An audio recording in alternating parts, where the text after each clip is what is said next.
first of all, thank you to Zua Modern for having us and for House Tipster with partnering with Zua Modern for this great event.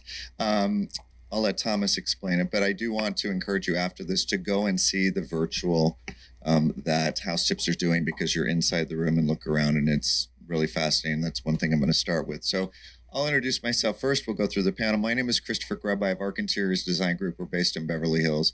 Also a product designer, 2 brands, the CG Collection, which is price point friendly and autographed by Christopher Grubb.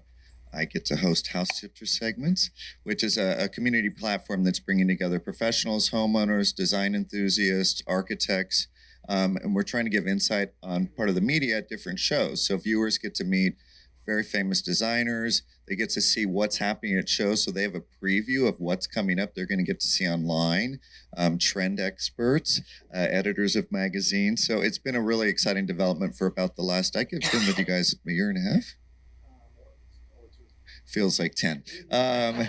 So that's the intro on me. And I'm just going to say this, when I was invited to moderate this panel, this is an amazing group of people and their insight and their knowledge in the industry.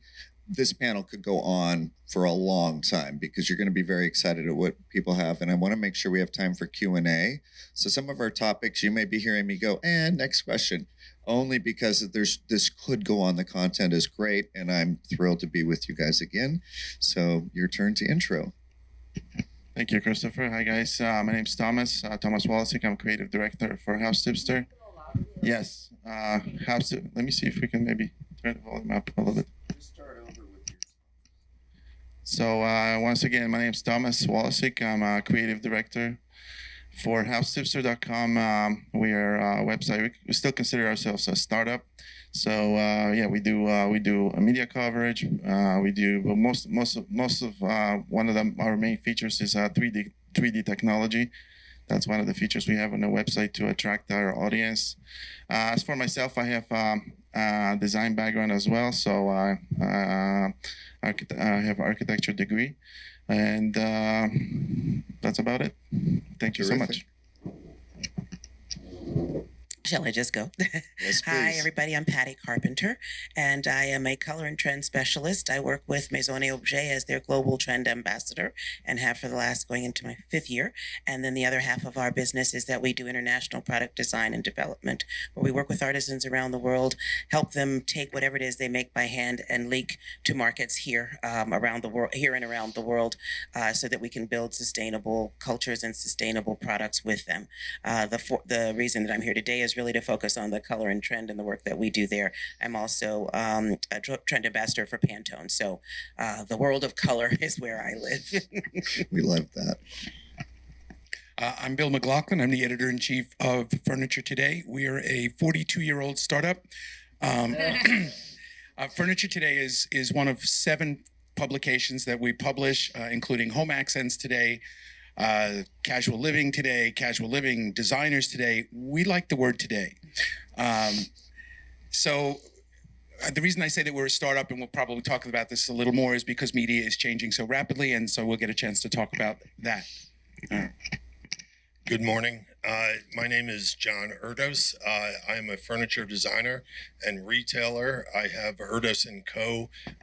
With my husband / business partner in Dallas. And we design about 50% of what we sell.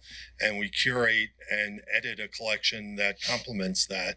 I started, my passion for design and for furniture really started as a hobby about 30 years ago when I moved to Singapore.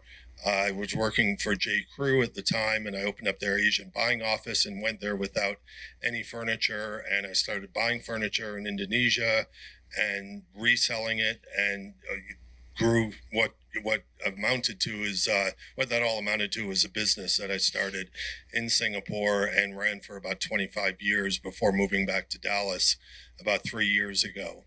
I am a self-taught furniture designer, but I had stores in Singapore, South Beach, San Francisco, Soho, and Chelsea, at one time. And as hesitant as I was about being a designer, the day that Giorgio Armani walked into my Soho store and bought one of my bed designs for his New York apartment, and he bought 5 of them for various rooms, I thought, okay, I think I can do this, and the rest was history. Yeah, I'm happy to be here as a designer and retailer. Hello, everyone. My name is Andrea Guardiola. I'm the director of Suo Decor. I developed the line of accessories. For them, we started like a year and a half ago. My background is I'm Argentinian. That's why my weird accent. I've been in the US for 14 years, but it's not going anywhere. Back in Argentina, I own my own gift and decor stores for over 10 years. I develop product, and that's what I'm doing here too. My background is I'm a lawyer that never wanted to work as a lawyer because my passion was design. So I started developing product for our own stores, importing and representing brands from Brazil. So my passion is decor, color, patterns.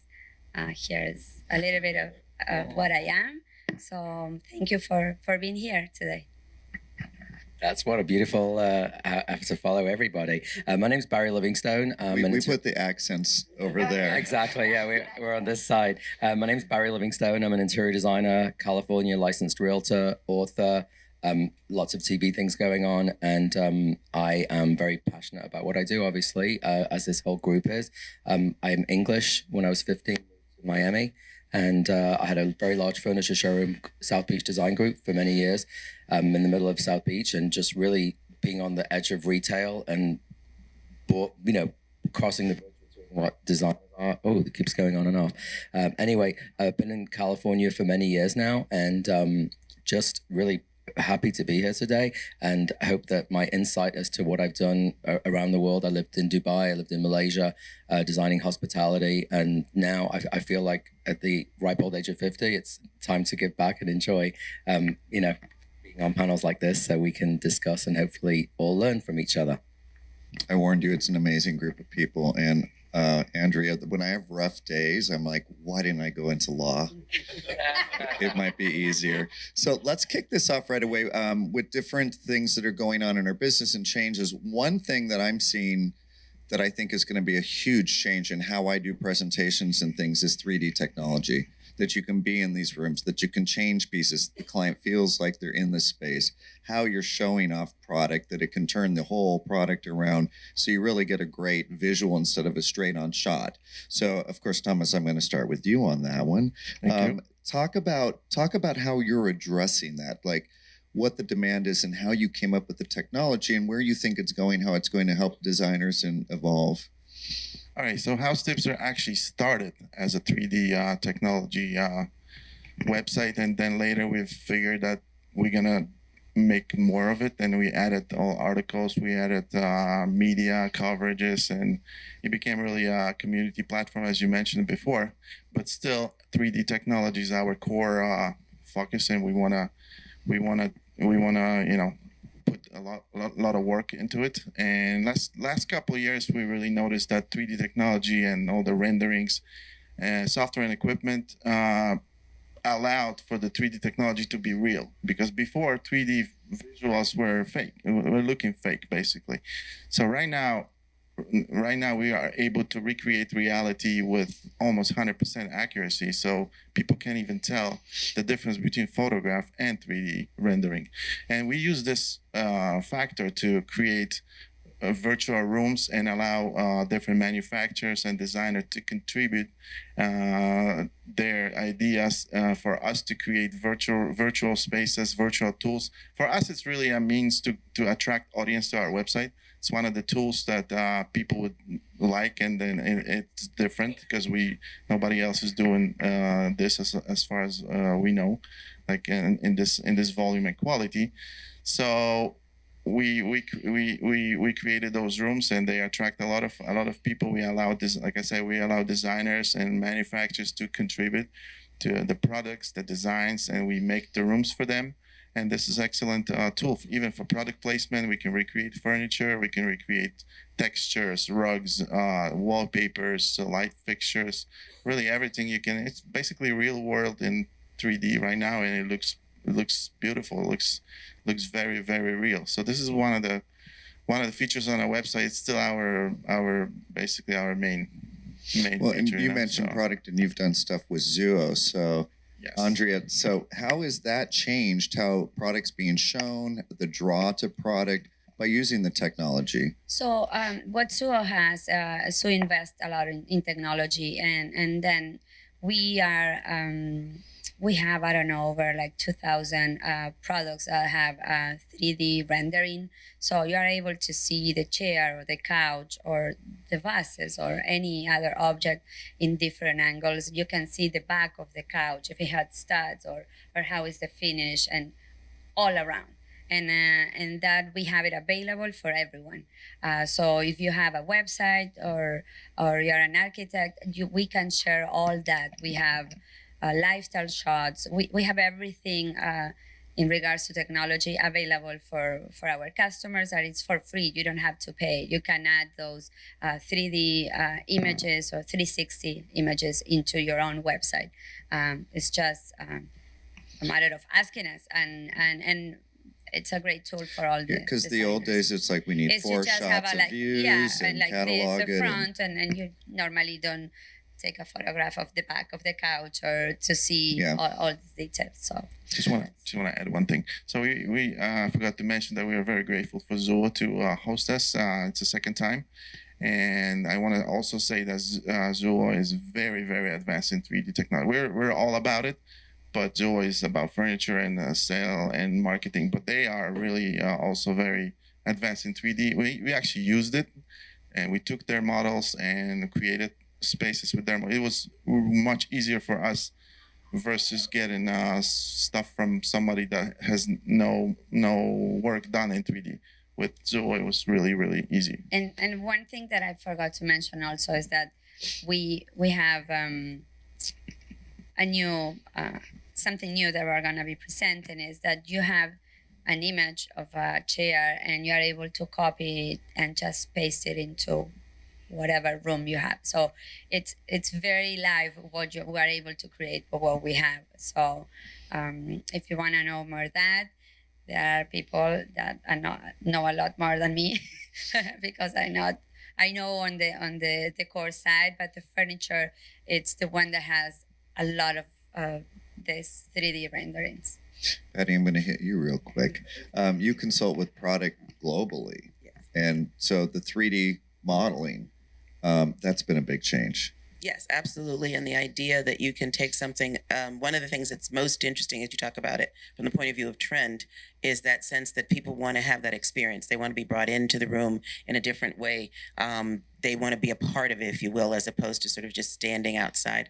And so that whole idea of being able to capitalize on the idea of what's going on in trend around the world is that sense of wanting to bring the customer an experience, of wanting to engage them, of wanting to bring them inside. And so certainly technology plays into that. Absolutely. Yeah, I'm doing a lot of 3D tile, and thank God for 3D modeling, because to try to draw it and render it, you're like, this is going to not make any sense. So let's go into product design. And it's been such a great opportunity to do product as designers. I wish I could say I was a supermodel.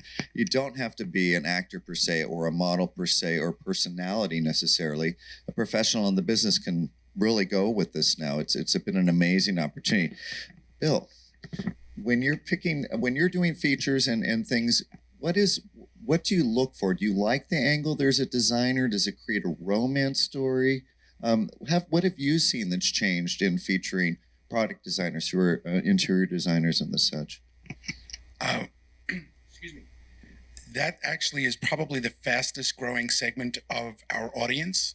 In terms of the attendance here at Market, almost half of the attendance now at Market is designers, which is why we actually launched a publication, Designers Today, to address that specific market. And we've created, for us, it's about creating content, right? It's just not about the physical page, but it's about creating events and creating community. So that community is incredibly important right now. And for media, particularly trade media, fragmentation is very important. You need to have a broad audience in order for the business model to work. And for companies like Zuo or anyone else who want to reach designers, that's a very, very spread out audience. And so to try to reach them, if you think about retail, if there's 100 retailers, you can put somebody on a plane and you go visit them. Well, if there's 25,000 designers or 50,000 designers around the United States, how do you reach them all very quickly? So that's where we have the ability to kind of broadcast. So yeah, it's a huge audience, very important for us. And so when somebody's doing a product specifically, you talked about content. Does it stand out differently? Because a lot of times I'm being told it's a romance story versus a company, and it feels like an ad. Are you seeing that? Do you consider that when you're doing editorial and the? We're very careful about that. One of the things that we've seen come in the last couple of years is people say, we would love to contribute a blog to your website. We'd love to contribute a blog to your publication. But if you're familiar with the term inbound marketing, a lot of companies use that as a way. So it's kind of hiding the fact that it's an ad. Right. So we're very careful about trying not to allow somebody access to the space, excuse me, for the purposes of an ad. Right. Right. So we are really interested in people who are providing content that is really critically important to our audience. We start with what are the needs of the audience and then work back from there. So that's the really important But piece. a lot of designers like, well, how do I get started in product? How do I get started in product? And Andrea, you guys can private label for people. Yes. And they can start as their product designer and create stuff independent of what you have in your line with yes. We do that. We have the possibility of doing that, working with designers, and we are in the conversation of starting that. And we also can do white label, which is if a designer wants to create a line with us, we just put it together, but under the designer's name, and it's exclusive for Suo. So white label for a designer or any other brand that is looking for someone to produce the items for them. And John is the, I'll add something here too. It's on, yeah. We're about to launch a line of furniture with Cloda, who's a designer out of New York. And for us, it's a way of remaining relevant. It's a way of presenting new product to the market that is going to be different than what's out there. And I think, people at the end of the day, if they're looking for a coffee table, it's got to function as a coffee table. It has to be well designed, no matter whose name is on it and who is selling it. I mean, ultimately, that's going to be the reason for them to buy it. But I think when you present a coffee table that's been designed by Cloda, people that know Cloda will have certain expectations and will be willing to pay to be a part of that, of her world, so to speak. Experience, right. Yeah, and so we're going to launch that in January, and we're very excited about it. I mean, it's a collaborative effort that we're working on with her, and I think, again, it just brings more romance and more of a story to tell than just putting out coffee tables. We'll talk about a furniture line for when we're done after this. So, Barry, you have product you're creating. It's extremely exciting. Because part of the change in the industry is diversifying us as designers. It gets us expanded from just talk about the development of that, the journey of that, so people know more about High Point in general and the market in general in the past year and a half, 2 years. The level of design has greatly increased. I mean, with companies like Zuo presently, but with companies now hiring interior designers, we know what's missing, and we know what we don't like about a lot of the brands. I mean, yesterday I was at some of the larger American brands that I normally don't go and see. So big, so boxy. Like, you walking in, like, why isn't it tapered at the back? Why is it so unattractive at the? So that but we see it as, we know that pieces need to move. You need to see the back of it. You need to see the side of it. So I am greatly impressed at how the level of design has really risen among American designers, I think, and at the market in general. We have a long way to go, but I'm always looking at, to me, everything needs to be a lighter scale. Zuo does it really well as far as styling, as far as the line, the edge detail, obviously color plays. I'm going to interrupt because I want to make it all about you. Oh, sorry. That's okay. Talk about your journey into product, because you're a great eye and you're seen. But talk a little bit about the journey, because a lot of people are like, want to know more about product. Well, and I actually, one of the first things I did in my living in Miami when I graduated the Arts Institute of Fort Lauderdale, one of my first jobs was in a furniture manufacturing drawing, hand drawing. This was in 1990, hand drawing wall units, upholstery. I had to hand draw everything to scale. And really realizing my boss was like, like if it was 3 inches off, I was like, what, you can't just say that it's, if you're drawing something in 1/2 inch scale, which of course we don't have that relationship anymore with, unless you're drawing it by hand, you don't really understand. But the nuances of looking at something specifically when you've only got 22 inches to deal with and you draw it off scale. So learning that from the beginning and actually physically seeing it being made and understanding that how 1 or 2 inches makes a big difference. And we just actually made the comment when we sat down here, John, I needed, I'm only 5'8", so I need I'm middle midget here. I need this. I need right.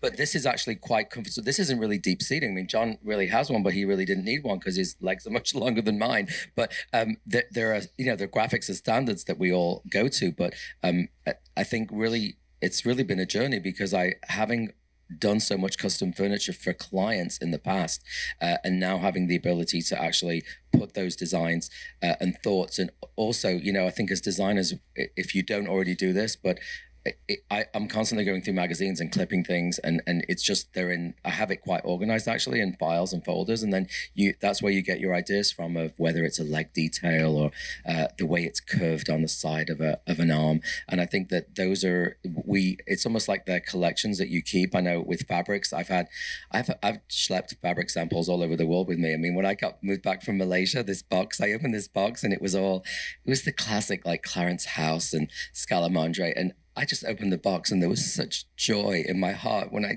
touched these Clarence House fabrics, and just like it was when you have that relationship with design. And but these are things that they're classic things that I've liked since the late 80s, early 90s. And you're the giveaway that you're in your 50s is we still tear things out and put them in a file. Well, of course. That's like, I'm the same person. So can I piggyback for 1 second? Yes, please. There was something that you said as you talked earlier about the whole idea of this market being energized and these wonderful creative collaborations. And that's a huge part of what's going on in the world of trend. This whole idea that maybe you don't know everything, and partnering with someone else who can bring something that's complementary to what you're doing, and that you can pair and work together. And that sense of understanding that scale has changed over time, and that color has come to the fore, and textures and all those kinds of things, where you're seeing we have such a global influence now with the ability to be able to get information from so many places immediately, that impacts so much of what we're doing.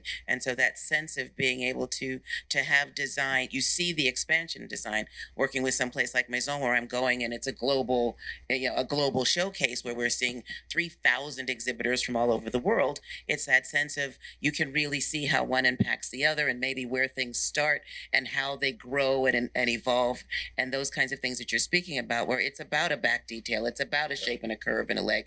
Those kinds of things are really important with regard to trend, in terms of how things start to come to the fore, and really you see a growth and a move in the trend. So that was really beautiful. One of my biggest sources of inspiration, my clients. They come in and they see a chair and they say, oh, it would be great if it was this or that or whatever. Or they might say something completely different, and it sparks something in my mind to think, oh, what if I did it like that, and then create a new design around that. You mean us designers that walk in, we can never just get it like it is? Well, yeah. Never. It's like, can be this tall. It's a matter of listening. Yeah. It's a matter of listening and listening to what the client wants. Oh, I have a funny story.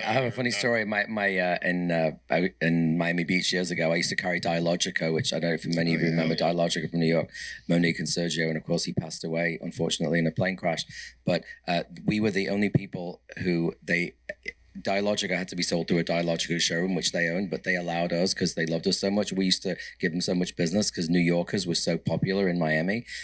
We probably bought like 12 of those My Darling beds, those beautiful. Do you remember that My Darling bed? Because he was an Italian who studied African sculpture and then went back and brought that into his designs. And this beautiful table, this woman came into the showroom and said, that's the table we've been looking for. Oh my God, it's perfect. It's amazing. How much is it? And the next thing I knew, she was like, like, well, does it come 2 inches taller? Can it come a little bit? I was like, well, hold on a minute. What happened to this dream table that was just the perfect table? So I guess what you said was you sometimes you can see things a different way by what somebody else wants, and sometimes it doesn't make sense, and sometimes it can. Right. Well, somebody mentioned the word trends. We're always trends. What's happening? With House Tipster, we're finding things to tell the public. I'm not allowed to say I don't believe in trends because I'm a trend spotter and setter. I think there's movements. None of these showrooms and designers talk to each other. And all of a sudden, rattan has been coming in big. The shows, and it's natural and it's painted. And Martin Lawrence Ballard is doing a line of lighting that's rattan. And again, nobody's talked to each other. So let's talk trends. Patty, of course, I'm going to start with you. You spot them. I'm going to say you create them. Are they still relative? Well, it's interesting because over the last several months, especially, one of the things that's been the funniest trend to me is that people say, I don't follow trends. I don't do trends. Well, that's a trend. Sort of the trend now is not to do trends. It's very interesting because so much is about customization. So much is about bespoke. So much is about, do you have it, but can I touch it? May I make it mine, a little more personable? And so, personable for me and my client. So this whole idea of movement is exactly how we always talk about it. That's the definition of trend, the direction in which things tend to move. And so there is always that idea that things are going to go in a direction and what's driving those directions. So for our business with Trendscope, I work 2 years out with most of my clients, and that's because they have to have time to fabricate and color and all those things. But it's the idea of what's driving what's going on. So as an example, we're talking about the warming trend and the fact that you're seeing, how many of you walked into a showroom, seen orange, yellow, reds, move to the fore. We've never been this bright in terms of a lot going on. People are not as afraid of color as they have been. And it's this idea that why is the warming trend so important? Well, how many of us are also talking about climate change? It's about the whole idea that certain things are top of mind around the world, and those kinds of things then distill down into how we bring the products into the spaces we live, how we look at the colors that we want to be impacted by, and this whole sense also of right now it's such a chaotic time, so finding those places that are touchstone and warm colors tend to make us feel warm. And so it's that sense, or when we're jazzed up about something passionate, reds and oranges bring that passion to us. So there are those kinds of things that are, even if we're not aware that they're driving what we're sort of focused on, that's the kind of thing. I also have to add to that, because I really feel, and I spoke about this last time, furniture prices, because of production overseas and mass in the masses. When you're looking at a sofa or you're looking at a sofa for $900 or $1,500 that you can buy that looks decent with style, the customers are far more, we'll do it in blue, we'll do it in green, because guess what? You'll give it to your kid. It'll have another life. And when furniture isn't that expensive like it used to be, or heirloom quality, you're far more liable to take a chance, take a risk. Oh, let's do that chair in orange. Let's do that. And it doesn't just become accessories that can be disposable. It can be furniture because of the price. And I think that's got a big aspect. And I'm gonna hit you in a minute. Patty, I'm gonna go back to you. What do you think is a whisper right now that it's going to be a trend or surprise us that's like, really? That came in. And I also want to comment, I have found after doing this 25 years, people take risk with colors when the economy's good too. Yeah. Yeah, I mean, color is one of those things that lifts our spirits. When we're kind of anxious or depressed or a little sad, and who isn't with all the types of things that are going on all over the world, then those kinds of things make us happy. They're a way to express our own personality also, which is very big. That whole idea, especially among millennials. I don't want it to look like everybody else. I don't want it to feel like everybody else. I want me to come through in all of this. That's a very big, trend. And so in terms of that idea, I'm the kinds of things that I'm seeing that are interesting are just they're just on the tips of the tongues for stuff we're working on a couple years out. One of the things that I saw as an example in Maison was corduroy. Huh. When you think of corduroy, how long ago has it been since you've seen corduroy in I furniture? wore It feels- every color of right. corduroy. We wore it, but as a in kid. furniture, it feels like it goes back to the '60s. Right. You know, but You we've think got Ralph this- Lauren, with the bigger, wide chocolate well, brown and that's black it. We're corduroy. starting to see Right, this really right. wide rib, but we're also seeing cut velvets done to look like corduroy. Yeah. So that would be something. Again, There's texture. fabric and texture. Fabric What and about texture. a color? What is? I know one you said prior with me, but so what's a color that you're like? Because corduroy is a surprise. Yeah, That's a surprise. that really did. As I moved through Maison, I'm like, So I'm working on 2020 now, our trends for 2020, and I'm going to have something around that. And I've started to look at textile manufacturers to see who's got some. And there are a few sort of bubbling to the surface. So I think that that's going to be interesting. In terms of color, we've been in this place of all the wonderful pales. I think we're going to see things like I specifically wore my green pant with my pink shoe today because we're starting to see this. And I walk into the Zuo showroom, and Andre already has a vignette over there that I'm going to go take a picture of. But these more unexpected color combinations, I think, are going to be interesting because, again, I think that they're expressing a sort of personality. And then I'm seeing just a whole range of the mid-tones of color that go back to mid-century modern because of the Danish influence. We've had so much mid-century modern influence in shape and scale and type of materials, and now we're seeing that mid-range of color come through. And I think we also spoke about films last time and movies and what's going on in television and specifically Netflix and Hulu. And what I see of the future, actually, like last night I forget where I was, I had to come back, but this Danish influence and this mid-century modern, that is how the future is being portrayed. You're looking at these Netflix, that Black Mirror, and you look in 5-10 years into the future, and everything is very 1970s. It's very clean lined. It's very some of the pieces are actually here as well. And so television and how we're being portrayed in the future, I think, has a lot to do with these trends. Well, and Andreas I'm gonna jumped. jump on the Yeah, because manufacturers I also dying to talk. want to ask But, what you think about, because she mentioned the well, color combination. yeah. You create trend colors too ahead of that's- people. So it's known for being very fashion forward and with the furniture, and that's what I'm trying to recreate on the decor. I look at what's going on in trends, but I also like to think outside of the box. It's not that I don't want to follow trends, but I take them and transform them in what I think it is our trend. About colors is what Patty said.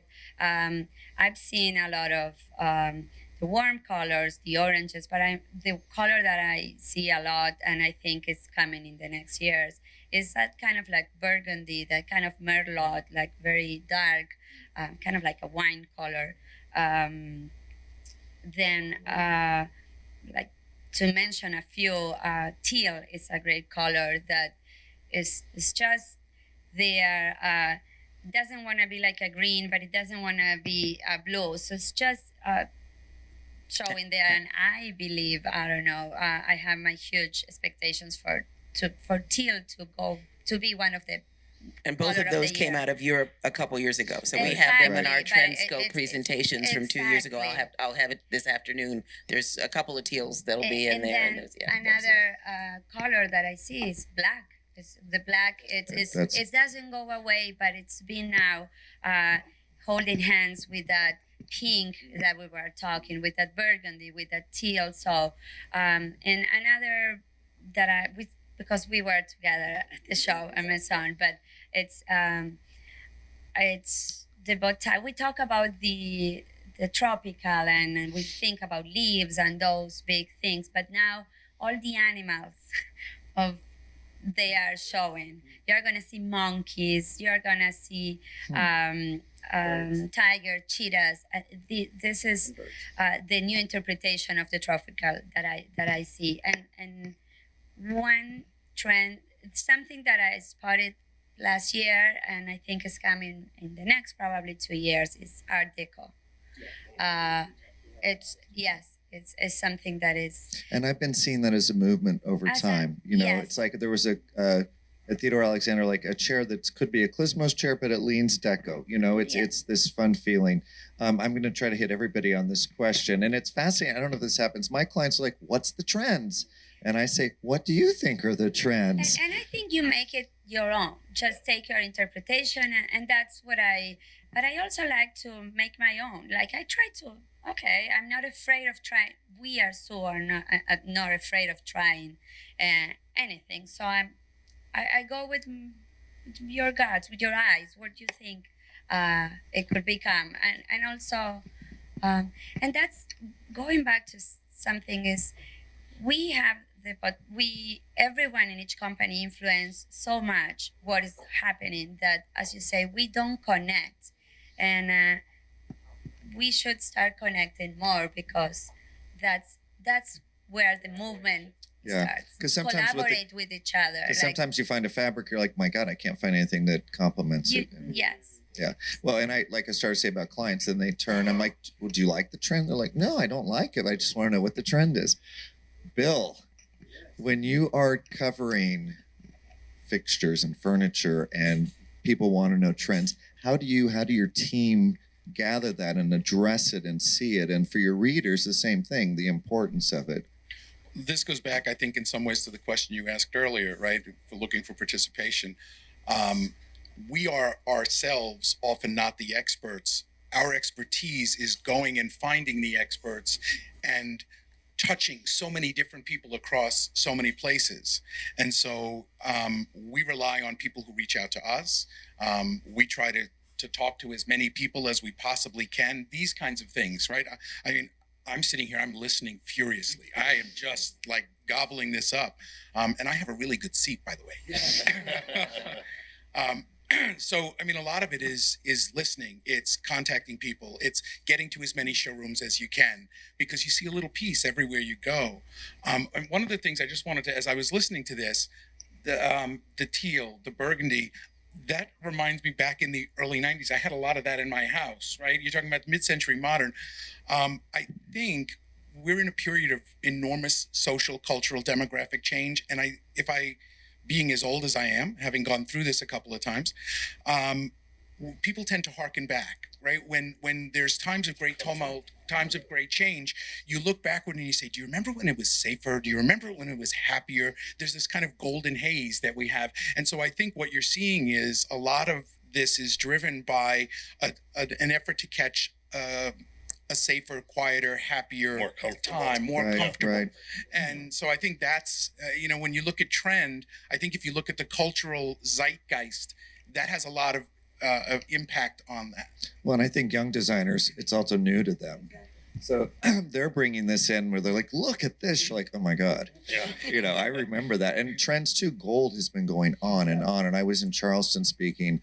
I love how they're using it, the brushed. I can't sell it. My market is my clients. I've tried. They're not into it, some fixtures. But it's fascinating, different parts of the country, what trends hit. It's learning. Charleston, it's just phenomenal how they mixed it. I cannot get it mixed in. Well, Christopher, I have a problem in Malibu because I can't use any metal. The metal is the salt It's water. the most horrific. It's the most horrific nightmare. I have such a hard time finding, like, if this fixture could come in wood, oh my God, but just, I cannot find anything that's metal is eaten up in a second. It's not like the East Coast, because in Malibu, we have waves that just smash and on the right in front of the house. So that there is so much salt content. I got a beautiful little bits of the studs. I can't have any studs. The studs, they literally marine grade stainless. Marine Yeah, grade stainless is Yeah, about all the work. but it doesn't come on regular, if you're doing Fixtures. something that's custom. So Yeah. it does depend on your locale, actually. Yeah. But I feel like I want to do something that's purely wood, that is not metal finish, because everything that I like and everything that I want to have for my clients, I can't specify. There you go. You're going to create a movement. You're going to create a trend. John, same thing with your clients, and forgive me for speeding up because we have so much content. But talk about trends like your customer, because you have customers brick and mortar and online. Yeah, and we also we work directly with designers quite. And just quite a real bit. quick, I'm not texting. I'm reading questions. If you're all like, my God, he's like texting the whole time. So I think for us, it's not. I think you have to be careful not to overreact to a trend.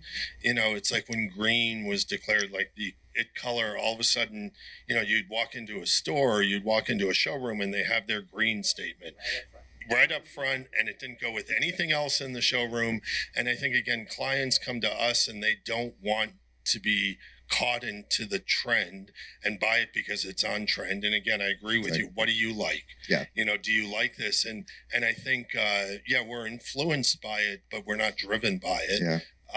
And also I think it's very important for allowing the customer to put their hand on it. I mean, almost everything we do, we try to provide a make it your own concept, you know, whether it be upholstery or case goods or whatever, so that they can really, you know, decide what arm, what height, what, you know, nail head, no nail head, whatever, and really make it, you know, their own personality. And Patty used an expression that I loved: fad and trend. Yeah. It was such a walk away for me. I'm like, wow, I hadn't thought of it that way. Well, I do it because I do a lot of the training, you know, internationally. Then often people are not here or don't have access to here, and so being able to work with them to say the reason that I might suggest that you go here versus here in terms of what you're able to do because I think you will have longevity with whatever that happens to be. And for me, longevity is the trend. It's that horizontal. It has the ability to keep moving forward and perhaps have some tweaks and some changes on it, but it's moving in that direction. When you think about the idea of a fad, it goes up very quickly, it comes down very quickly, and especially with things that are custom or handmade, those kinds of things need to have longevity built in because the time that it takes to create it is so important. The handmade qualities, that touch of the human hand and all of that is so important that you don't want that to come and go very quickly. You want it to have that. If you're buying a T-shirt, go along with the fad. Well, and I want to get to Thomas on this too, because you guys create inventory. You're buying, stores are buying stuff. It's inventory. There's money there. With 3D, is there a chance to test it? To Of course, this is also relating to Barry's product statement that he said that it's all about hand sketching. It is. I believe hand sketching is where you start everything, but then 3D is most recently a great opportunity to see things before they happen. So you can actually right now you can easily recreate the things that are not made yet in such a level of reality that you guys can even see in Zuo showroom, the other showroom. It's really amazing.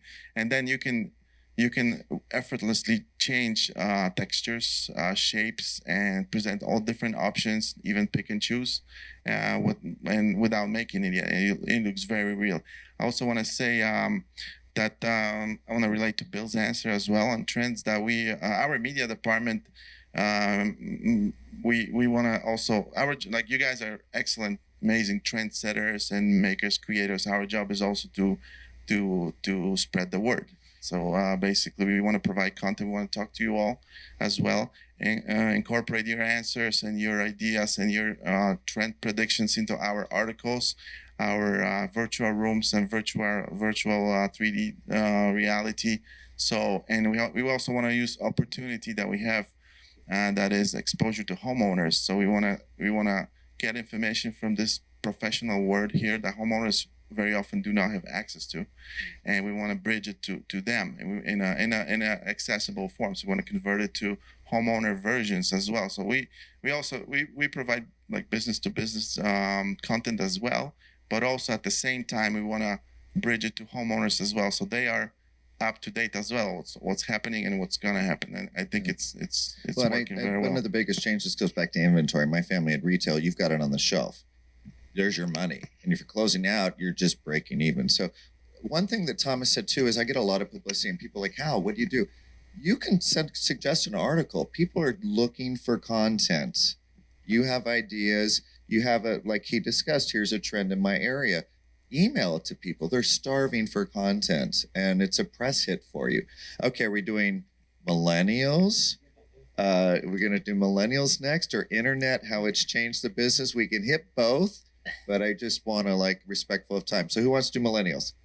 I learned from Patty last time in Vegas. I cannot believe my view on millennials were not really good because I really didn't understand them as far as being petulant, annoying, nagging, and just taking and over our future everything. clients. Thank Exactly. you. Well, I never really thought of them not as a that. disease. Exactly.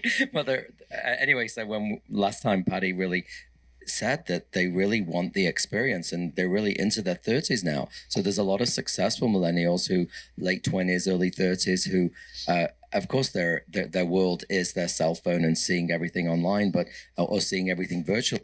Having that ability to go to a brick and mortar place. That's as a designer what we bring to them, actually, so they can touch it and see it in person and understand why it could look different from behind, and having that. So I learned from you, Patty, because I really my whole it really changed, because I had a shift and it was great. Thank you for That's doing that to important, me. because there are really, I just went to a panel a couple 3 days ago at the D&D. It was their fall market as well, and I went to a panel to listen to 4 interior designers who focus and work with millennials exclusively, and they talk about the idea of there's 2 sort of driving forces. One, they want it immediately, because they're so used to everything else that in their lives that can happen now. Alexa, get me my dinner, and it's there in 20 minutes, that kind of thing.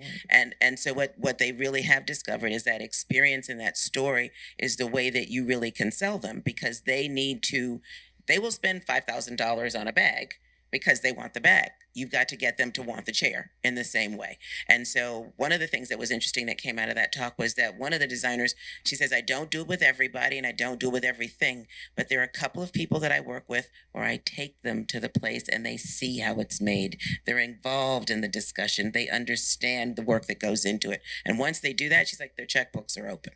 It's like they will spend for what they want. You just have to be able to have that language and that interaction with them to understand what it is that they want, and then bring that experience to them.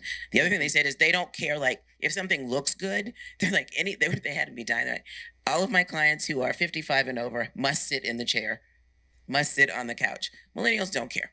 They will it order looks a fabulous. sofa It's the online they've color never I want sat to in. pop Yeah. that corner. It's fabulous. If nobody sits in it, I don't care.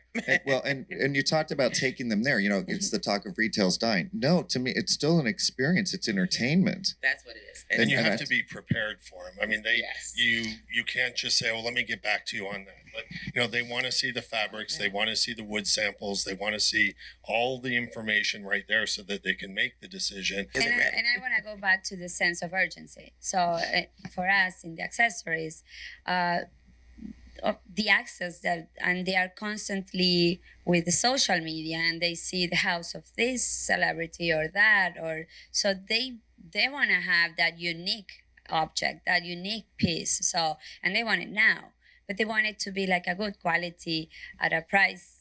Yeah, on a smaller scale, it has to be satisfying price. So, and yes, they look, they search, but when they find that piece that they love it, they make sure all their group knows it. So, because they trust that brand, they trust that that's a great place where everyone needs to go and shop. So, and that's another thing. They share the information, which that's not something that we used to do before. It's like, oh, I got this great you would piece and always I'm not like, going to not tell telling anyone you, yep. because I want to be the only one with this. No, they go and they tell everyone, go and check this place. So But I that's think a we've great all thing. figured out it's about the client. It's not about our source, Bill, how does your team address millennials? Because I actually know one publication that was trying to do a sub kind of section just for millennials, and then they're like, it's not working. What do you guys do? Look to millennials? Because I stink talking about millennials. The real estate pricing and where I live, I don't have a lot of millennial clients. They're the biggest buyers around the country. And so what do you do when you're thinking about that as an audience to see previews? Do you have a little hook? What do you guys think about? I have to admit that there's a certain schizophrenia as it comes to millennials. And here's why I say that. One, on the one hand, we talk about millennials, right? Like they are this big, homogenous group. And all millennials behave the same way. And they don't. There are some really outstanding segmentation studies out there that will show you that there are millennials who tend to be somewhat introverted and tend to be very classical and backward looking. There are some millennials who tend to be, who behave toward the stereotypes. Deloitte did a really great study on retail bifurcation that looked at the connection between economic factors and age, and found that upscale millennials tend to behave pretty much the same as their generational predecessors do, and it tends to be millennials who make less money who behave in the ways that we think, right? We talk about them being underemployed and all of that stuff. Millennials, depending on how you classify them, and we get into this with all the generations, right? Some of them are approaching their 40s. So they're starting to, so I guess I'm getting around our circle, but on the one hand, you look at them as a group, but they're not really a group. So you have to look at other factors and you have to look at the segments. But then there are certain characteristics where they do behave very similarly. The cell phone now is so critically important, and we talk about this a lot. So much content is consumed on the phone nowadays, and the importance of product reviews. And this goes back to what you were saying. They want to tell their friends. They trust their friends. They trust their friends more than almost any other source. So there are ways that they behave the same, and it's very important to recognize that. And then it's also important to recognize that there are certain differences and to be aware of those. Okay, so it's 12 o'clock. We want Q&A. Can I ask about how the internet's changed with them, or do you want to go into Q&A? You're the audience with the time. So who's fine to listen to a little more on the internet? Okay, so Christopher, 1 second. You know, I'm going to the show in Guangzhou, so I have to leave now at 12 o'clock. So I wanted to thank everybody and thank Zuo and thank everybody for this incredible opportunity. This is the time that I have to go to the airport, but it's a really incredible panel, and I'm glad that I love when everyone's taking notes, because I really, we learn from each other, and I think that that's one of the best things about the camaraderie of all of this. So thank you very much for allowing me to be part of this, and thank you all for coming, and really take note, because I've learned, we're learning from each. We've all learned a lot. But we're all sharing, so thank you very much for letting me be a part of it, and enjoy the rest of the market, okay? Thank you. Thank you, Barry, so much. Thank you. Okay, now I'm going to pretend I'm leaving for Paris as our panel individually is going somewhere exotic. So we're going to hit on the internet because we talked about millennials, and I wanted to combine it with you with the internet and how you're addressing this as with the virtual rooms and what millennials want. And Yeah, so we are currently conducting a very deep research in e-commerce area, because we want to add marketplace to our website as another feature, and millennials are going to be, I think, bulk of the customers as the new homeowners, and we think we have to provide them a little bit of, they're going to be on the run for sure, so we have to provide them with something that's quick but also entertaining, because these people come from computer game world. They were entertained before by 3D technology, and they are still. And we want to create something for them, an environment they can relate to, and they can stay a little longer. Maybe we can keep them a little longer and have them select products, have them select change fabrics on the products, and then that'll be another way of product placement for manufacturers, so they can instantly buy it from the 3D environment. They're gonna check it. They can, using goggles maybe it's also one of the way, but that's another feature. So if they can even see in the virtual reality, that's even better. And then they buy it. That would be a great success for us in our marketplace. Well, and I'm one thing, we're not going to do social media for this subject, but I think that technology and the internet. Content for social media, they're saying 70% of it is going to be videos. So you need to be practicing video clips, because a lot of people, it's a stagnant picture, it's pretty, here's another, wait a minute, that's, it's blinky. I was flattered a year ago, I was an Instagram takeover person here. I was the only one that did video. And of all of them, they feature 2 of my videos. It's the only person, and so it's a hook. And so you can also be an expert through the internet of, here's 5 tips on do it using a fabric. Here's 5 tips on a tile. Okay, so Bill, digital and print. I love there's more print because Barry and I tear out pictures. So talk about how's that working? What's the audience? You have a large readership. You've been established since 1976. I know this. And what has happened with publishing? Well, we find we have very distinct audiences. We actually track the print versus the digital audience, and we wrestled with that, right? Do you duplicate the same content in 2 places? And we have very distinct audiences. So we think of it all as content, and then the ability to deliver it wherever somebody wants it. So if you want it on your phone, we'll deliver it there. If you want, if you want to rip out the pictures, we'll give you the pictures. But the one thing about you would talk about the effect of the internet, it's an endless aisle. The internet is a content monster. If you print now, in 1976, a weekly publication was state of the art. That was as fast as you could get news. If you don't update your website 2 to 3 times a day, people stop coming. So, and I think retailers need to recognize the same thing. If you think I'm going to change my floor, well, if you're not changing your website and there's not fresh content all the time, it's boring. short attention spans. It's exhausting. And video, right? No, it's you're absolutely right, because it's attention grabbing and staying current. And so, John, your business started brick and mortar, and you use the internet to expand it. Yes, very much so. We sell mostly through a third party though, so we're not out there trying to figure out what SEO to do and what how to place. Describe our what product. third party means. Are you private label or? No, there's another website that sells furniture called Cherish that we use, and they, if you like our product, it'll show up in all your news feeds and all your, and they'll remind you that you liked it or you had it in your shopping cart or whatever. And again, we could do that ourselves, but as a small business, it's much easier to have them do it because they're the experts in that area. And we've had great success, 0 return rate, which is, That's phenomenal. Quite, good for us and for them. And I think people buy it because they're really convinced that they want it. And, we describe it and photograph it. We don't do 3D, but we show multiple images of it.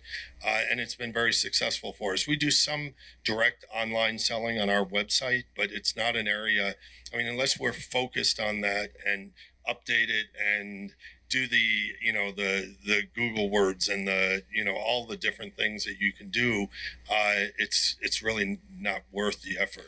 But they do it for us, and we pay them a commission when we sell. No, that's great. I was just going to tap into the point of the attention span, the idea of the attention span, and just give you one statistic. Right now, officially, human beings have a shorter attention span than a goldfish.